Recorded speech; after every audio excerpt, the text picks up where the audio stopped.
nom de Dieu, lui. Portrait d'un sénateur responsable.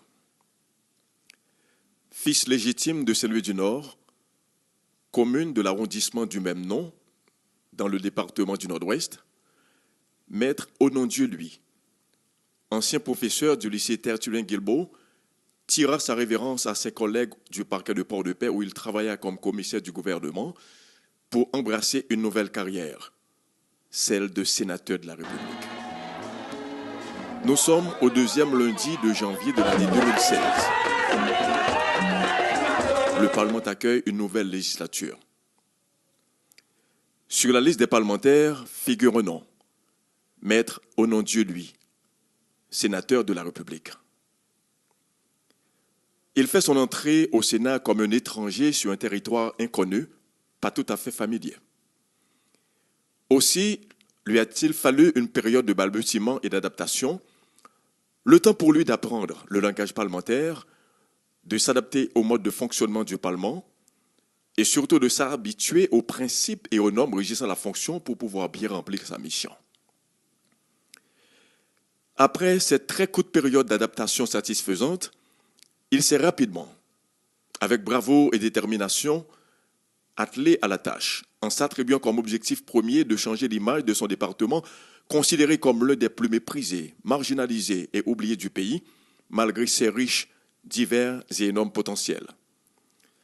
Il connaît mieux que plus d'un les multiples problèmes n'ayant jamais été abordés, voire résolus, dont santé, éducation, infrastructure, pour ne citer que cela, auxquels fait face depuis plusieurs décennies le Nord-Ouest. Ce département est malheureusement le seul et l'unique du pays ne disposant pas même d'1 kilomètre de route asphaltée. Pourtant, il représenterait un extraordinaire et exceptionnel pôle d'attraction touristique très rentable si tout ce qu'il offrait était sagement et intelligemment exploité.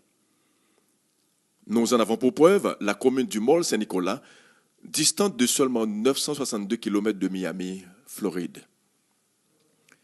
Sa position géographique, sa facilité d'accès, ses magnifiques et splendides plages et ses fameux hôtels de rêve dont le Columbus font d'elle, quoique l'une des plus isolées régions du pays, une destination touristique incontestable. Puis viennent les communes de Saint-Louis du Nord et de l'Anse-à-Folleur, recevant chaque année des milliers de visiteurs et de touristes à l'occasion des fêtes patronales. Différemment de certains parlementaires qui, une fois élus, se détachent totalement de leur mandat comme une branche se détachant de l'arbre qui la porte, il ne s'est jamais, à aucun moment, éloigné de ces honnêtes et valeureux compatriotes qui l'ont permis d'arriver là où il est actuellement. Se rendant bien compte que la reconnaissance est non une lâcheté comme beaucoup le prétendent, mais plutôt un devoir et un acte sacré de gentillesse, il s'est fait le devoir de se présenter dans presque toutes les communes et sections communales à chaque fête patronale, non seulement pour remercier la population pour son généreux geste, mais aussi et surtout pour s'asseoir avec elle en vue d'entendre ses doléances afin d'y apporter les réponses appropriées. Dans le courant de l'année 2017, hanté par le désir d'être utile et façonné par l'esprit de service, ce sénateur intrépide est décidé à mettre sur pied, à travers son dynamique cabinet politique, un programme dénommé « Support à la communauté ». Sans perdre de temps, l'équipe se met au travail, motivée elle aussi, à l'instar de son capitaine, par le seul souci de retourner aux populations qui se sont mobilisées pour son élection, les fruits bien mérités de leurs sublimes efforts et de leurs sacrifices. Plusieurs tronçons de route ont ainsi été réhabilités dans les zones suivantes. Île de la Tortue, Bonneau, Diti, Côte-de-Fer, Chéneau, etc. Le dynamisme dont font preuve l'infatigable sénateur et son équipe a engendré l'ouverture ou la construction de plusieurs lycées et écoles nationales à Jean-Rabel, Maroutière, Côte-de-Fer, Guichard, Bombarde, Saint-Louis-du-Nord et Baie-de-Haine. Sachant combien le problème de santé est récurrent en Haïti, il a aussi apporté son aide à ces différentes populations sur le plan sanitaire par des séances de consultation à travers des cliniques mobiles. Ce fut aussi pour lui l'occasion de procéder à plusieurs distributions de ballons, de kits alimentaires, de motos et de médicaments. Plusieurs travaux d'infrastructure furent réalisés dans certains quartiers comme Nampalan, Rue Telfort, Port-de-Paix, Mabradom, baie de Haine, rue l'Hôpital et parc Nelson Petit Frère, Saint-Louis du Nord. Toutes ces artères ont été bétonnées et d'autres sont actuellement en cours à Bonneau et à la Pointe des Palmistes. Dans le cadre de ses attributions en tant que sénateur de la République, selon le vœu de la Constitution de 1987 amendée, il a voté des lois sur des sujets d'intérêt public, contrôlé et contrôle encore toutes les actions de l'exécutif via les feuilles de route de chaque ministère et participe activement au sein du travail des commissions permanentes.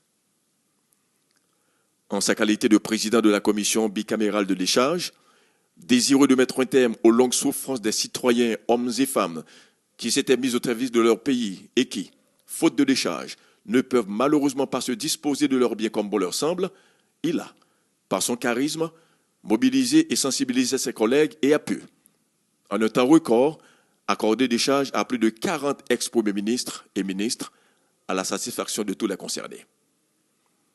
Homme d'ouverture, il ne se replie jamais sur lui-même. Aussi est-il toujours disposé à répondre aux questions des journalistes pour défendre ses différentes prises de position. Il a aussi participé au vote de plus de 30 lois, dont certaines portent ses empreintes. Il tient aussi à son actif le dépôt au Sénat de la proposition de loi portant modification du décret du 20 janvier 2009 sur l'enlèvement, le kidnapping, la séquestration et la prise en otage de personnes, voté par les deux branches du Parlement et publié dans le journal officiel de la République, le Moniteur.